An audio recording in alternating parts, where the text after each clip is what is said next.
अस्सलाम वालेकुम, welcome to the meow bite studio. आपको कहानियों की दुनिया में खुशामदीद कहते हैं।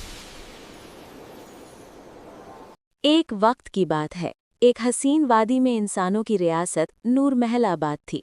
उस रियासत की शहजादी एलारा अपनी खूबसूरती, नरमी और सादगी के लिए मशहूर थी। लोग कहते थे कि उसके चेहरे पर चांद की रोशनी बसी हुई है, मगर उसके दिल में हमेशा एक खला था।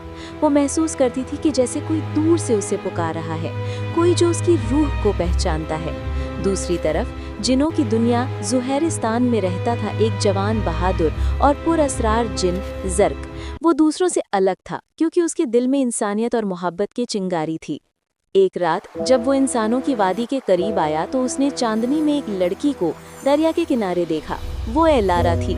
चांदनी हवा में उसके बाल लहरा रहे थे और ज़र्क पहली बार महसूस कर रहा था कि जिन होने के बावजूद उसका दिल धड़कने लगा है। एलारा ने पलटकर देखा तो आंखों में डर के बजाय हैरत थी। तुम इंसान नहीं हो ना? ज़र्क ने धीरे से कहा। नहीं, मगर शायद दिल हम दोनों का एक जैसा है। वक्त गुजरता गया, दोनों चुपके चुपके मिलने लगे। एलारा ने उसे इंसानों के जज्बे सिखाए और ज़र्क ने उसे जादू की खूबसूरती दिखाई। लेकिन दोनों जहानों के कानून में एक इंसान और जिन का मेल नामुमकिन था। एक दिन जब इंसानों के बादशाह को पता चला कि उसकी बेटी एक जिन से मोहब्बत करती है, तो वो गुस्से में आग बगूला हो गया।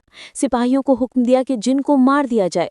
ज़र्क ने अपनी ताकत से सारा महल रोशन कर दिया और कहा, मैं एलारा को नुकसान नहीं पहुंचा सकता, चाहे अपनी जान क्यों न दे दूं। एलारा चीख उठी, अगर मोहब्बत गुनाह है तो मैं ये गुनाह बार बार करूंगी। चांद फीका पड़ गया और उस लम्हे ज़र्क ने अपनी आखिरी ताकत से एलारा को एक नीली रोशनी में लपेट कर कहा, तुम महफूज रहो और मेरा वादा याद रखना, जहाँ मोहब्बत सच्ची हो वहाँ जुदाई नहीं होती। जब सुबह हुई तो एलारा दरिया के किनारे अकेली बैठी थी। हवा में वही नीली चमक बाकी थी। कहते हैं आज भी जब चांदनी रात होती है, दरिया के किनारे नीली रोशनी लहराती है, जैसे ज़र्क अब भी एलारा के गिर्द चक्कर लगा रहा हो, अपनी मोहब्बत की हिफाजत में। अगर आपको ये स्टोरी पसंद आए तो हमारे चैनल म्याओ बाइट स्टूडियो को सब्सक्राइब करें और हमारी वीडियो को लाइक करें।